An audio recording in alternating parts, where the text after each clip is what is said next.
Welcome to Always On, the podcast about brand reputation and data-driven communications in today's volatile world. I am your host, Shahar Silberschatz, here in Copenhagen, and today our guest is Ben Boyd, the CCO of Chobani, a leading and much-loved American company in the yogurt and plant-based food industry. Great to have you with us today. Welcome, Ben. Shahar, thank you so much for the opportunity to chat with you today. Thanks for joining us. Let's start at the very beginning. Who is Ben Boyd? That is the beginning. Let's see. I guess an accidental communicator. At this stage in my career, I wish I could tell you that I knew what I wanted to be when I grew up.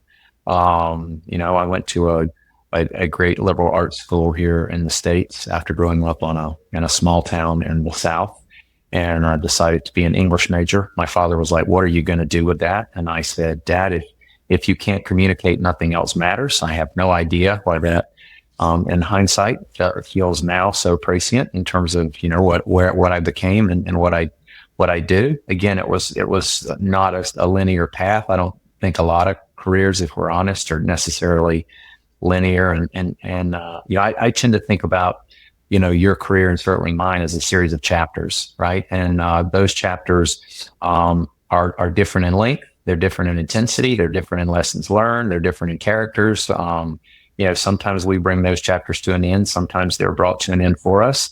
We probably go into each of those chapters, I certainly did, thinking that I knew how it was going to unfold and what the story would be. But I think the magic of her career is sort of leaning into the unexpected and letting it unfold for you. So, I've been agency side, for the bulk of my career. And then for the past 6 years, I've been in-house. Lowe's Home Improvement, a U.S. only operation in the home improvement space, a Fortune 34, so a giant company in that regard. Peloton, which I would think a lot of your folks would know about. I came in there to be a part of the turnaround. I think the turnaround is still happening.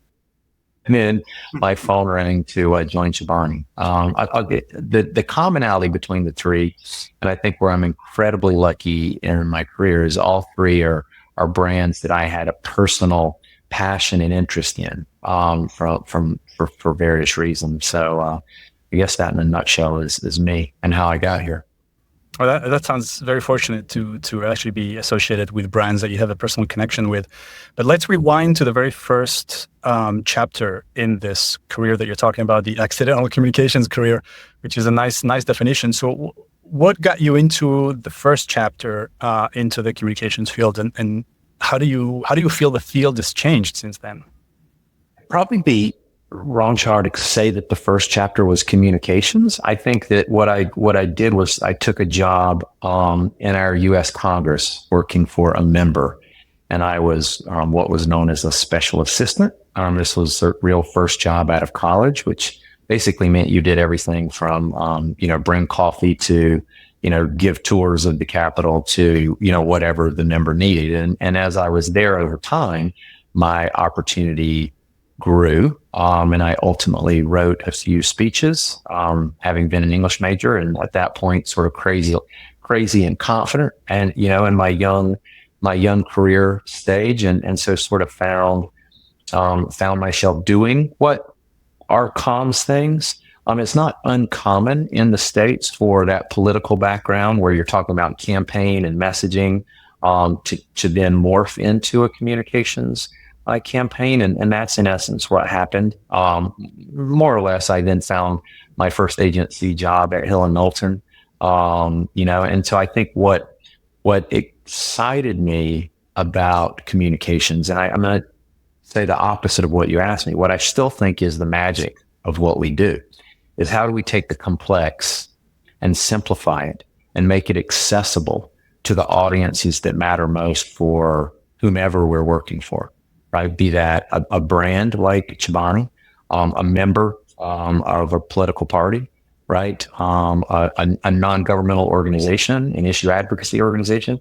And how do we do that as simply and as effectively as possible? Now, what's changed, I think, which was your question, is the complexity of making it simple, the challenge of making it resonant, and more the challenge of reaching those audiences.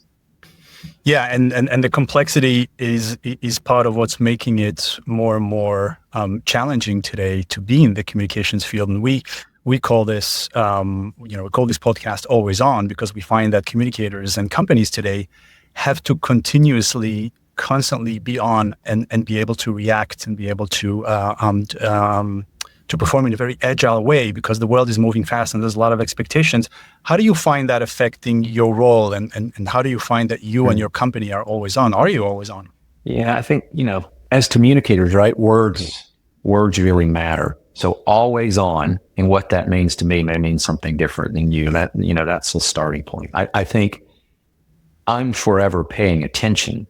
So I think I'm always on from a curiosity standpoint. I think I'm always on from a data in standpoint, right? My Instagram feed, my New York Times reading, right? My reading of The Economist, my reading of the FT, right? I'm not as regimented in some of those as I am in others. I think as a function, which is a different way to also look at your question, I have a team of 20. And my expectation is that they are similarly absorbing and processing and thinking about data and information. And I have a similar expectation, a bit more focused for my agency partner relative to Always On from a monitoring standpoint, specifically about the Chobani brand, right? A great example, because it's not always as obvious, right? Something that may or may not be relevant to the story, to the reputation that you're managing. Was it last week? I completely stumbled upon a long form article. I'm not a big long form person, by the way. I love Axios's smart brevity.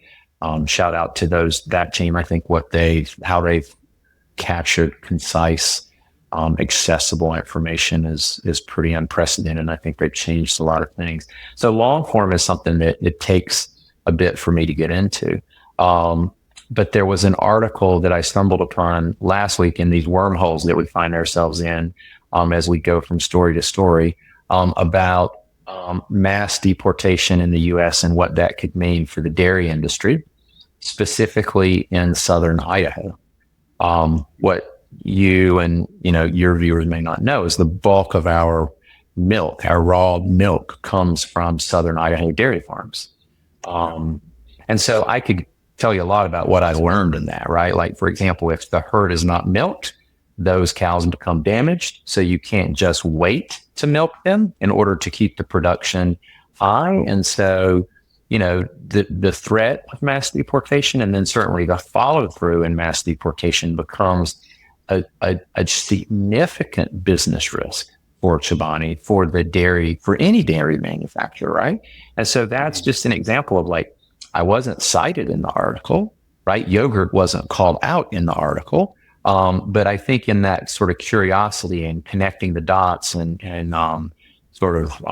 the consciousness, or, being conscious as we move through the world, I think that's just an example of, like, what became a really important story for me to share internally around a very well researched piece of journalism. I think those are fewer and farther between these days. That just sort of explained what might happen in ways and dimensions that I might not think about sitting here in Manhattan.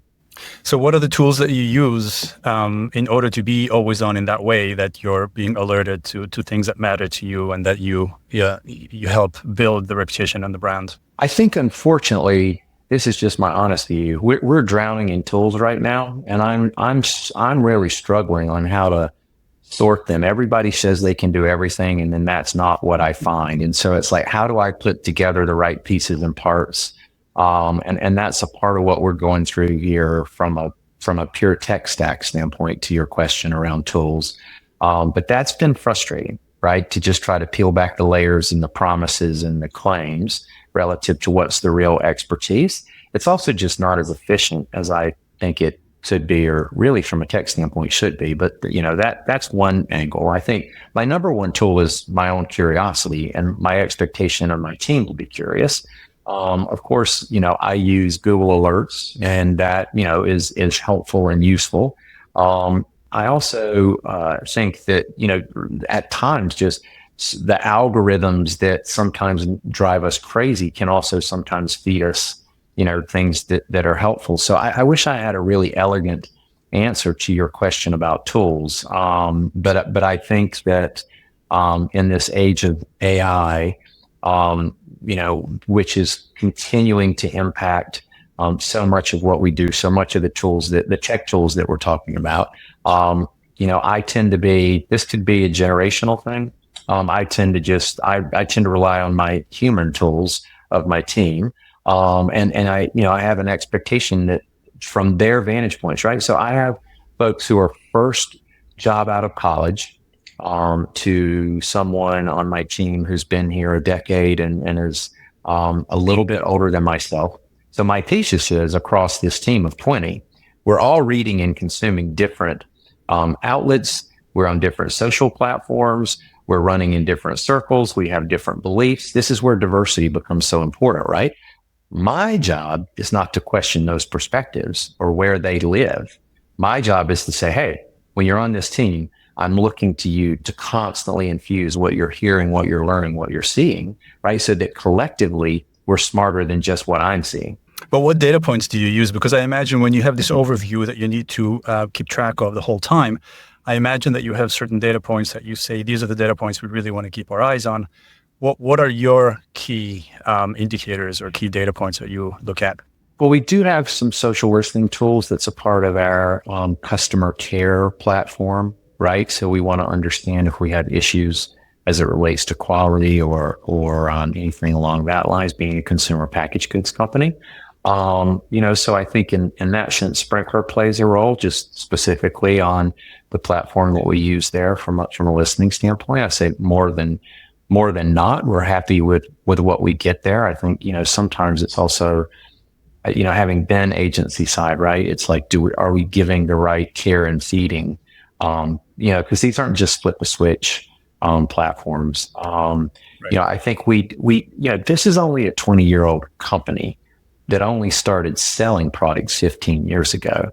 And while it feels like an older brand, and probably not to a lot of your European, viewers, because we're not in Europe by and large, it continues to grow in its global scale. We're in the US, we're in Canada, we're in Mexico, a little further south into LATAM, some exploratory markets.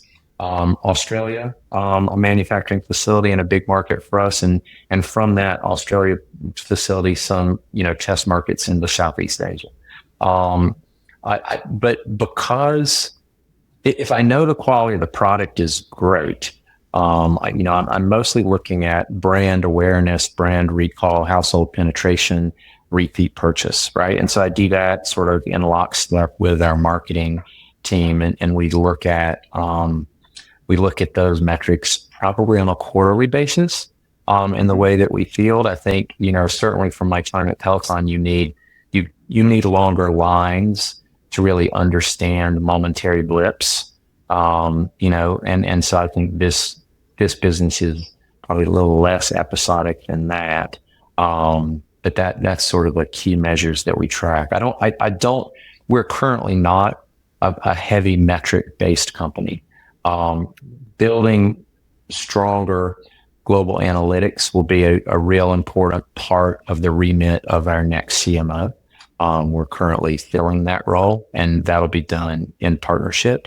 And so I'm trying not to get out on my skis, if you will, of solving a problem that needs to be solved in an integrated fashion. And what about the corporate reputation side? Do you look at other stakeholders beyond consumers and shoppers in terms of the data that you track?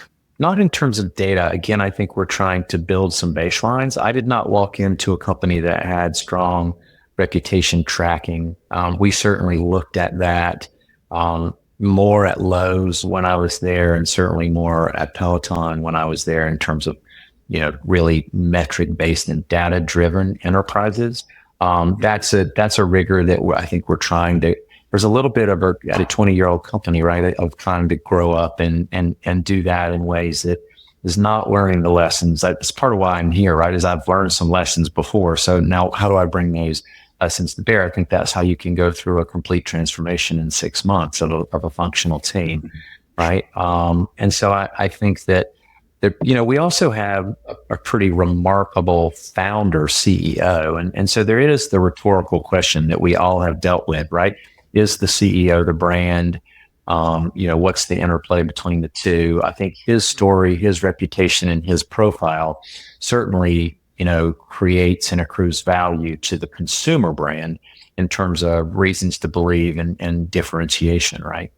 For sure. And on that point, it's actually interesting because your brand and your company has a certain aura around it, a little bit, I guess, like some other brands out there that are very known for either being philanthropical or being very much connected to the community. In today's world, what would you say are the reputational risks or challenges for a company like Chobani when you look ahead? Well, that's an important and somewhat loaded question, right? I think it is increasingly difficult to be a company that operates in the consumer sphere and unabashedly is clear about your values, right? In an increasingly polarized world, not just the US, but, we look at what's happening across the globe in terms of elections in 2024. I think there's such frustration with what has been perceived as an unfair status quo. And so there is a crave for change. We can get into, and we may, right, what is truth and misinformation. And so let's just set that aside. I think, and again, I'm going to speak more from a U.S. perspective in terms of these examples, but I think they were globally large enough that they'll resonate, right? What I call the move by brands in the post-George Floyd era, right? So we went through a pretty significant social reckoning in this country along racial lines in the aftermath of George Floyd's death, murder.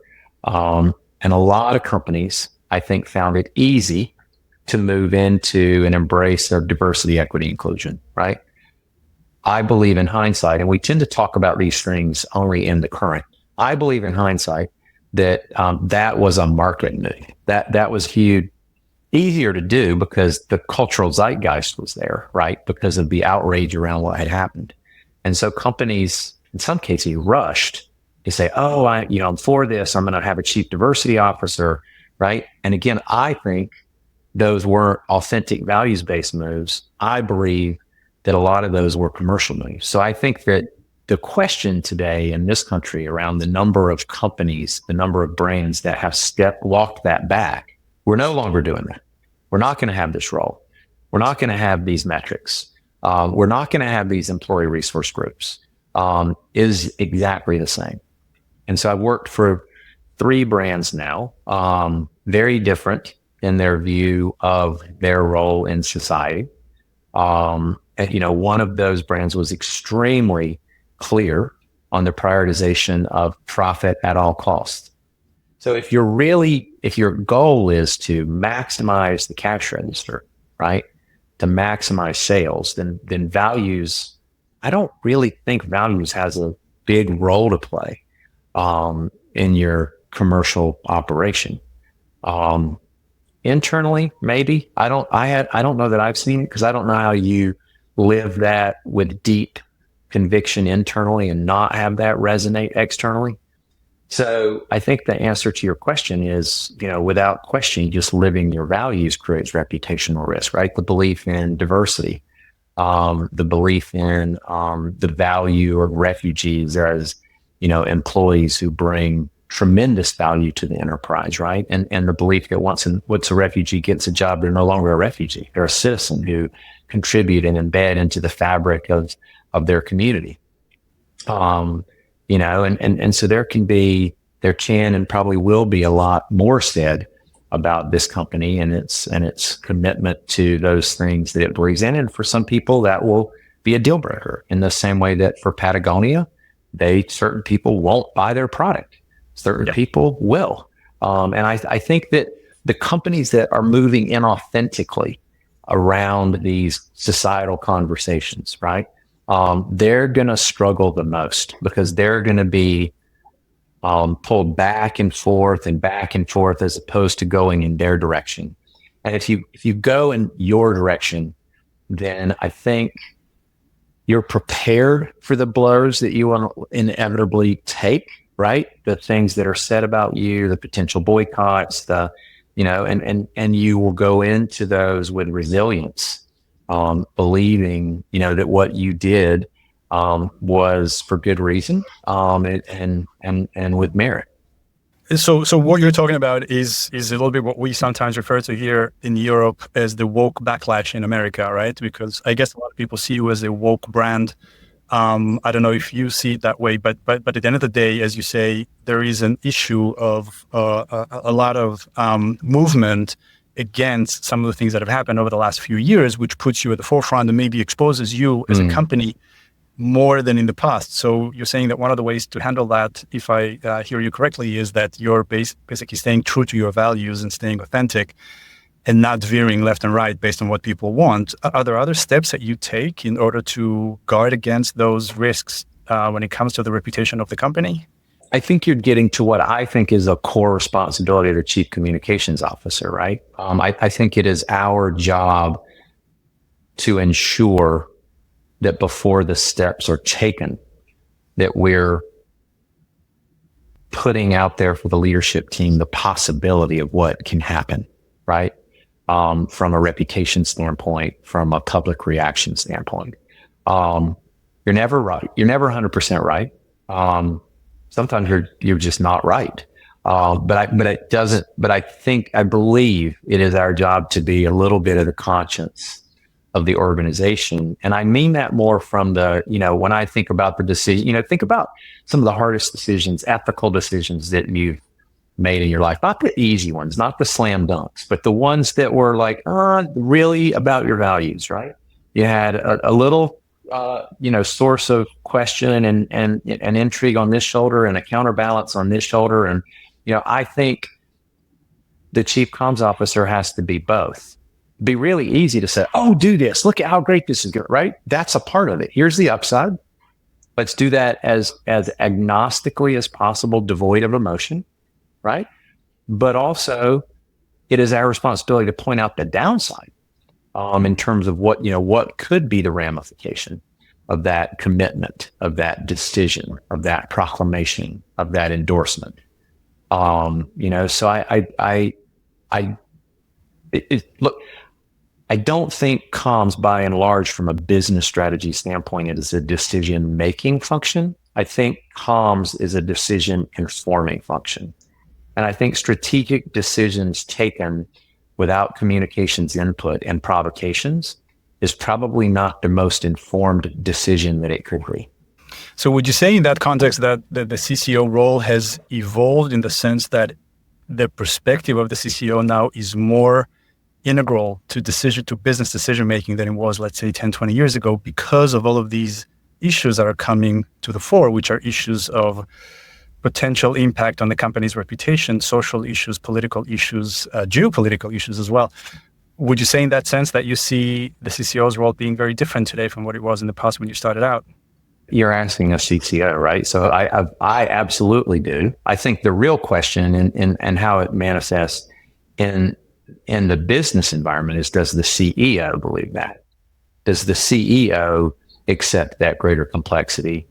Does the CEO embrace the CCO's true horizontal perspective within the enterprise and the ability for I think, the right CEO to bring those pieces together, connect the dots, sometimes in partnership with the general counsel, sometimes in partnership with the CFO, sometimes in partnership with the chief marketing officer, because those are different dimensions of risk.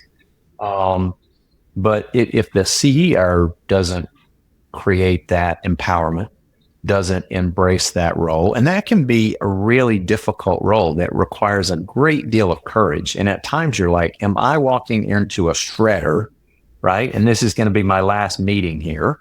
And that's where you have to know your CEO, because they may not have the appetite. And there are times where, okay, I'm not going to be heard. So then it's a question of, can someone else be heard, right? If I feel passionately that this needs to be considered, can someone else be heard, right? Is there a counselor outside who would say exactly the same thing? And we've all had that, right? I had it when I was at the agency. Ben, can you come in and talk about this? I now have called some of my counselors and said, hey, Stephen, can you come in and say this? If I say it, it's not going to be heard in the same way. And so that is a part of doing the job as well. It's just, I think, understanding the dynamics. It's not as simple as like, oh, wow, this is complicated. This is what I need to put on the table. And then you go put it on the table. The how you put it on the table, the when you put it on the table is probably more important or as important as the what. And that also leads to another topic, which is a much talked about topic, the seat at the table. Because if you don't have a seat at the table, you're less likely to be heard. You actually have that seat at the table, but a lot of people in the industry don't. Well, what is your advice to your peers when it comes to how to get the seat at the table? Spend less time worrying about not being there and spend more energy creating desire for you to be there. So that's a nice little saying, right? What does that mean? I think communications. This is what I say to my team.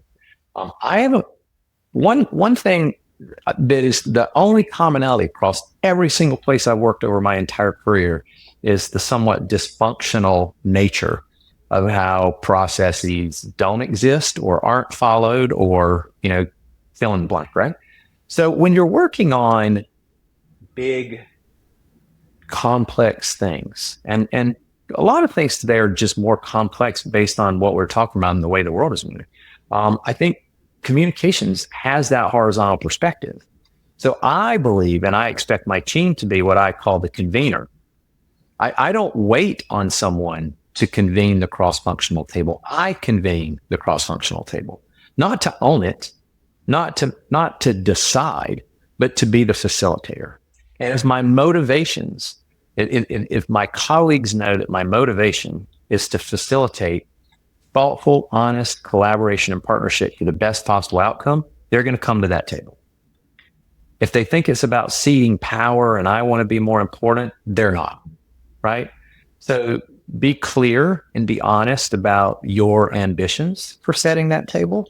But I have found that over the course of my career, as I have calmed down, as I have, become more thoughtful, as I have increased in my confidence and my ability to ask important questions, I have been at that table more often than not because of how I'm experienced. I think when I was younger, I think I was intensely driven. I don't apologize for that. It's part of my success. That was felt and experienced in an extremely different way. And it wasn't always felt in the most partnering of ways. So I can still be intense, but I've certainly tried to embrace a more measured approach to conversation, to conflict, and to collaboration. So one of the tips is be less competitive and more collaborative to get that seat at the table. Yeah, but also in doing that, be confident that you have the right and I believe the responsibility. And those are different things, right? In some instances, if you work at an enterprise that doesn't have that cross-functional and everybody's having these bilateral conversations, I guarantee you that will be a less effective outcome final decision. Everyone won't be on the same page going into that final decision, right? And so I don't want to boil this down to just how do we navigate this issue, right? It was most recently here in the U.S., the United Nations General Assembly Week, called Climate Week, a big convening gathering that I'm sure a lot of your viewers will understand. And our CEO, being a global business leader, a global philanthropist, right, and a global entrepreneur, could have a lot of different opportunities. I convened a marketing team, a legal team, our impacts team, our people team to come together on a weekly basis, led by someone on my team to to kind of chart the strategy for that week. We ended up with 21 different appearances. There was reason, rationale around those. Internal communications was at that table, because how did we bring those stories inside, and how did they become sources of inspiration for, for our people?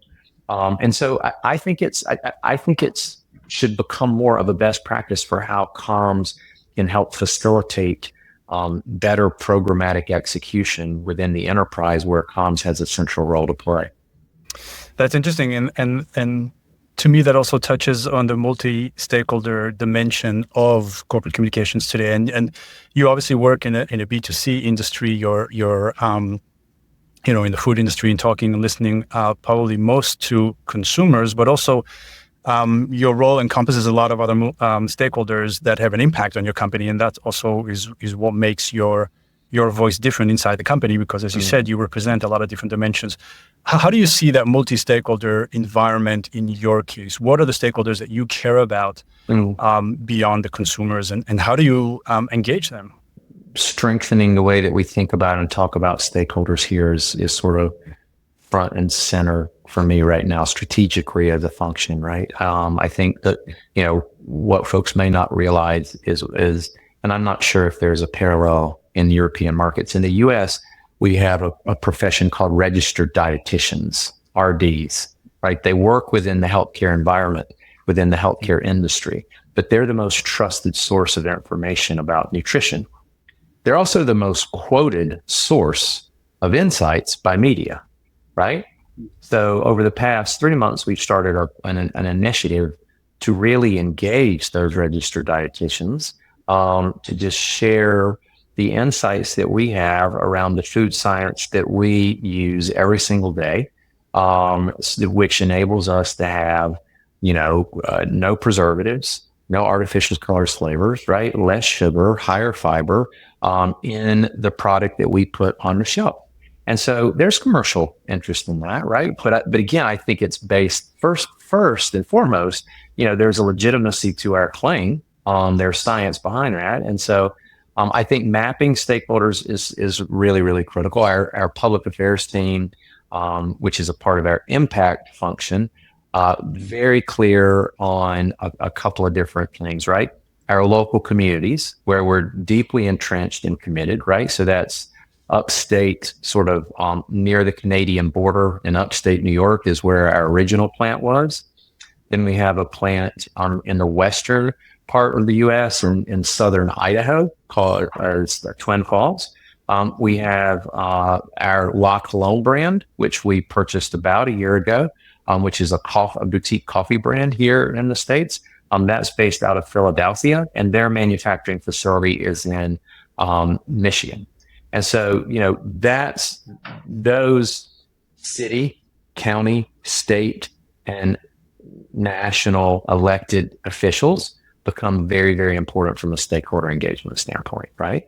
And how we engage them is really important, especially at terms like this, right? Our election is a week from tomorrow. So it is a very heated time. And so, sometimes those stakeholders want to engage us and be visible. We need to think about that in both directions. I certainly think of media as an important stakeholder set. I think I've spent a lot of wasted hours in my career debating, is media a channel or a stakeholder? I think anybody that has both, no? Yeah, exactly. And I think of anybody that has a pen and an opinion. I think of them as a stakeholder, and so I try not to think of it as a transactional relationship. I tend to think of it as that who is that handful of folks that I need to stay in touch with around, both happenings, but also just day in, day out. What are you hearing? What's interesting you? What's of interest to you, et cetera. And so those are more conversational in nature.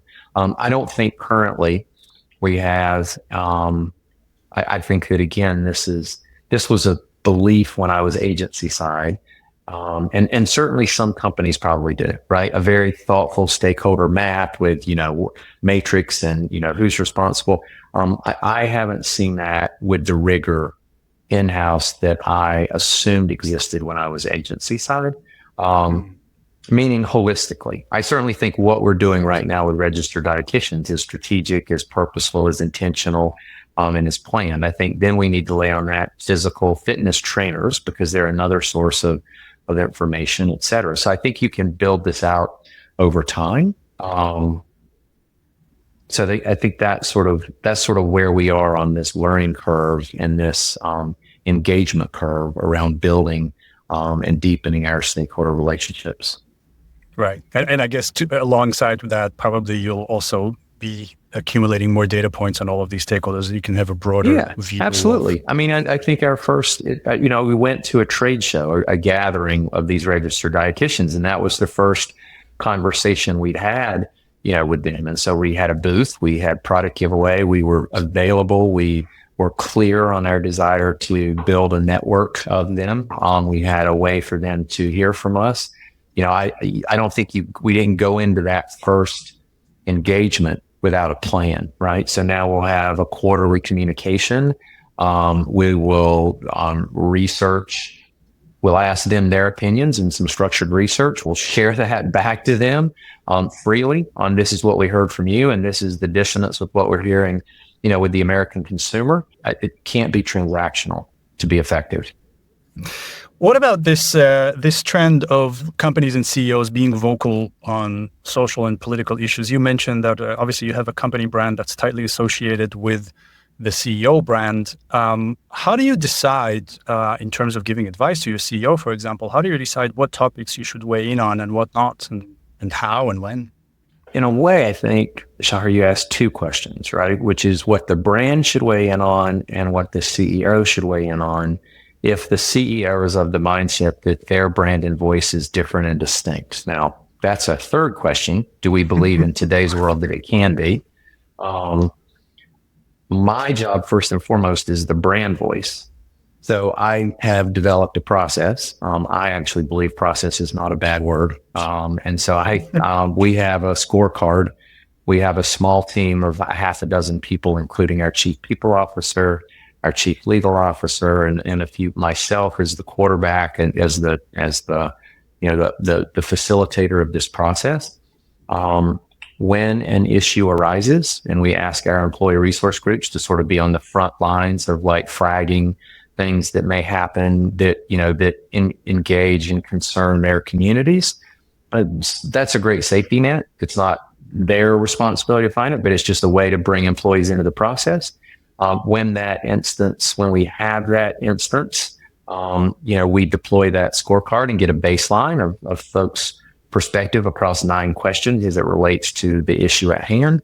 And for me, on a scale of 1 to 10, which is we absolutely should say nothing to we absolutely must be as vocal externally as humanly possible. And I've never gotten a 1 and I've never gotten a 10.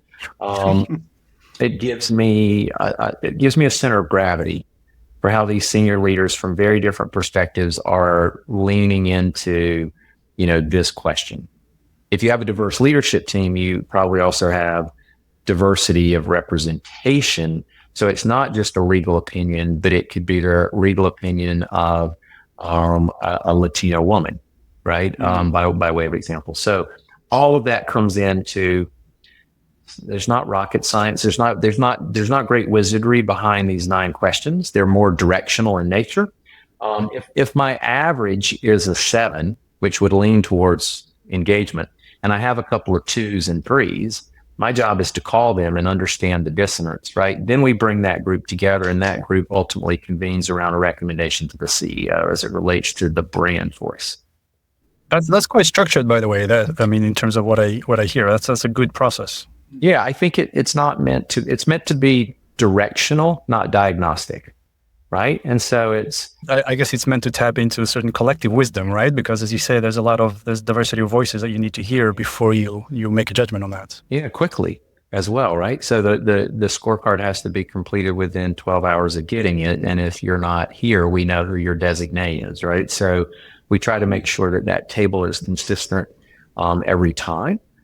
And does the CEO follow your advice? In every one of my instances, and this applies to the agency, the CEO is the decider, right? And that's an audience of one, and they may have a particular passion and point of view that is different or disconnected or aligned. And so I think that what I'm ultimately trying to do is bring a collective perspective from a group of individuals that the CEO already knows and respects relative to their areas of expertise.